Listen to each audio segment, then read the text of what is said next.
हम सबसे पहले भारत के सभे मतदाता के अभिनंदन करतानी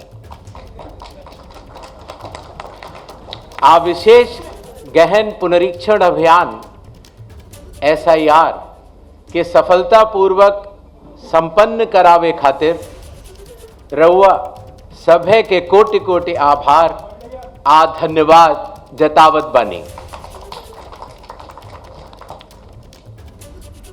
भारत निर्वाचन आयोग की तरफ से बिहार के सब मतदाता सभक अभिवादन करैत छी। आपके माध्यम से मैं बिहार के सभी मतदाताओं से यह आह्वान करता हूं कि आइए, जिस तरह से हम अपने त्योहारों को उल्लास और श्रद्धा से मनाते हैं और विशेष रूप से बिहार की छठ पूजा जैसे महान लोक पर्व को पूरे उत्साह व आस्था से मनाते हैं, उसी तरह से लोकतंत्र के चुनाव के इस महापर्व को भी उत्सव की तरह मनाएं। अपनी भागीदारी सुनिश्चित करें, जिम्मेदारी निभाएं और मतदान अवश्य करें। अपना भागीदारी पक्का करी, जिम्मेदारी निभाएं, आप वोट जरूर करें। धन्यवाद। अब हम आपके समक्ष एक छोटी सी प्रेजेंटेशन देंगे जिसमें कि बिहार के आने वाले इस चुनाव में जो चुनाव आयोग ने नई पहलें की हैं, जो कि अब देश भर में भी लागू होंगी, उनके बारे में हम आपको बतला सकें। नेक्स्ट। बिहार में 243 जनरल कॉन्स्टिट्यूएंसीज हैं। ST 2, ST 38। नेक्स्ट। बिहार के विधानसभा की कालावधि 22 नवंबर तक समाप्त हो रही है और उसके पहले ही चुनाव संपन्न होंगे। पूरी चुनाव आयोग की टीम पिछले 2 दिनों से बिहार में है। हालांकि इसके पहले भी हमारे वरिष्ठ अधिकारी पूरे बिहार का दौरा कर चुके हैं। आने के बाद सबसे पहले चुनाव आयोग ने बिहार की सभी मान्यता प्राप्त राजनीतिक दलों के साथ बैठक की। बिहार के सभी DM, SP, SSPs, IG, DIGs, commissioners के साथ साथ सभी एनफोर्समेंट एजेंसीज के हेड और नोडल ऑफिसर्स के साथ भी मुख्य निर्वाचन अधिकारी Bihar, state police nodal officer और CAPF के नोडल अधिकारियों के साथ बैठक की। और उसके बाद बिहार के मुख्य सचिव, बाकी सचिव के साथ भी बैठक हुई, DGP से के साथ बैठक हुई और अब हम आखिरी चरण में हैं। जो सब कुछ हुआ उसका ब्यौरा आपको देकर फिर हम लोग वापस दिल्ली प्रस्थान करेंगे। नेक्स्ट।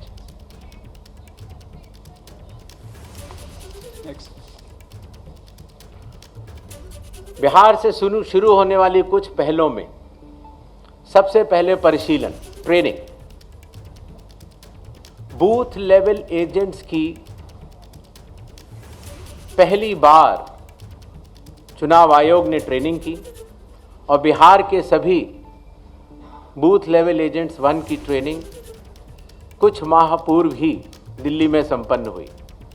साथ ही साथ बूथ लेवल ऑफिसर्स की भी IIIDM में ट्रेनिंग हुई और अभी तक देश भर के लगभग 700 बूथ लेवल ऑफिसर्स और सुपरवाइजर्स की ट्रेनिंग पूरी की जा चुकी है।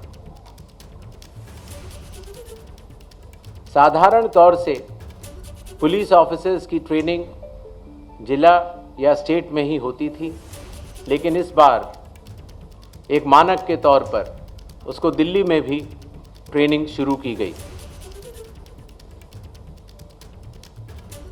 मतदाता सूची,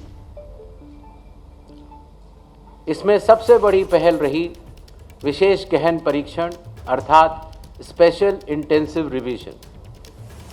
ये कार्य 24 जून 2025 से शुरू हुआ और कालावधि पूर्ण होने से पहले ही समयबद्ध तरीके से सभी मतदाताओं के सहयोग के साथ समाप्त हुआ।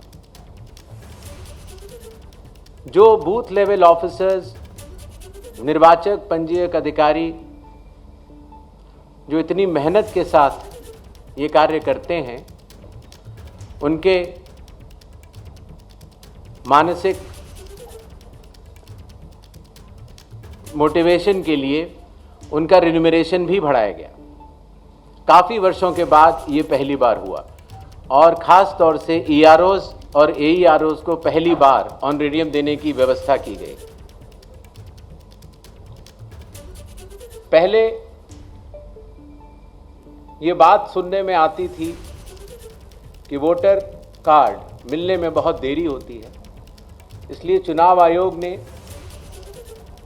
वोटर कार्ड के वितरण की हर चरण की एनालिसिस करते हुए अब उसको 15 दिन के अंदर हमारे मतदाता को मिल जाए, ऐसी व्यवस्था की। बूथ लेवल ऑफिसर्स को जब वो मतदाता के पास जाएं तो मतदाता उनको सुगमता से पहचान पाएं,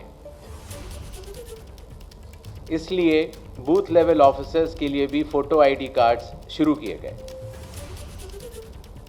कंडक्ट ऑफ इलेक्शंस,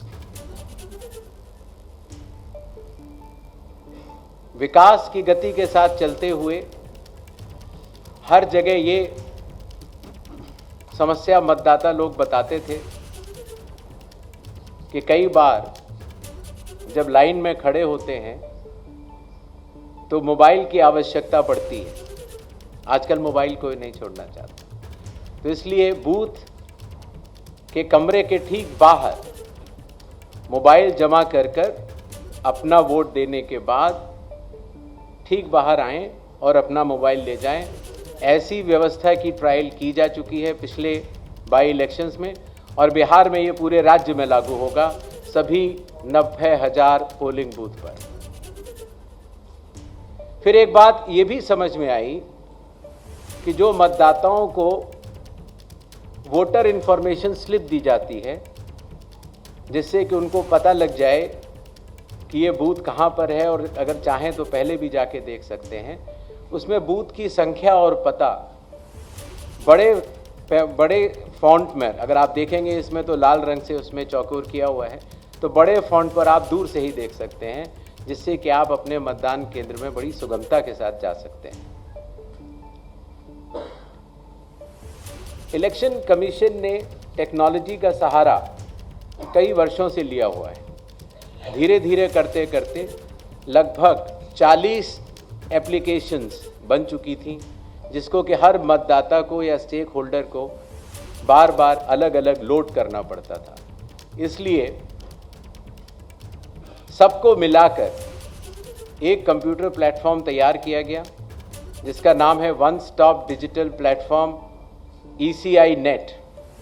इसका प्रोग्रेसिव इम्प्लीमेंटेशन अभी जारी है और बिहार में इसको लागू भी किया जाएगा और इसके बाद भी अगर कोई काम बचेगा तो उसको पूर्ण करेंगे। कई बार ये बात भी आती थी कि चूंकि पोलिंग स्टेशंस पर मतदाताओं की संख्या 1500 या उससे अधिक हो जाती थी, तो बहुत लंबी लंबी क्यूज लग जाती थी और ख़ास तौर से आखिरी घंटों में क्यू को मैनेज करना मुश्किल भी हो जाता था। इसलिए चुनाव आयोग ने संयुक्त निर्णय लिया कि अब बिहार से शुरू होकर पूरे देश तक किसी भी मतदान केंद्र में 1200 से ज़्यादा वोटर नहीं होंगे, जिससे कि वोट डालने में हमारे मतदाताओं को सुविधा मिले। कानून के अंतर्गत कैंडिडेट्स पोलिंग बूथ के कुछ दूरी के बाहर अपने बूथ्स लगाते हैं। कई बार वो लोग भी मतदाताओं को सहूलियत देने के लिए उनका मार्गदर्शन करते हैं कि आपका बूथ ये वाला है या उस कमरे में है। तो पहले ये काफ़ी दूर लगाने की अनुमति होती थी, अब 100 मीटर की दूरी पर पोलिंग स्टेशन से हर प्रत्याशी अपने बूथ लगाने के लिए स्वतंत्र है। पहले ये बात भी आती थी कि जो वेबकास्टिंग है, जो पोलिंग बूथ के अंदर जो वेबकास्टिंग होती है, वो कहीं 50% या कम से कम 50% या 60% बूथों पर होती थी, और अब बिहार से शुरू होकर पूरे देश में जब भी चुनाव होंगे 100% वेबकास्टिंग हर पोलिंग स्टेशन पर की जाएगी। कई बार प्रत्याशियों ने ये बात कही कि जब ईवीएम पर जो बैलेट पेपर या कागज़ लगता है उसमें जो उनकी फ़ोटो आती है वो ब्लैक एंड वाइट होती है, और इसलिए मतदाता को पहचानने में कई बार दिक्कत हो जाती है। हालांकि चुनाव चिन्ह तो रहता है, और साथ ही साथ ये भी बात आई कि सीरियल नंबर भी बड़ा होना चाहिए। तो इसलिए बिहार के चुनाव से शुरू करके पूरे देश में अब सीरियल नंबर का फॉन्ट भी बड़ा होगा, और प्रत्याशियों की फ़ोटोग्राफ वो कलर्ड फ़ोटोग्राफ लगाई जाएगी। मतगणना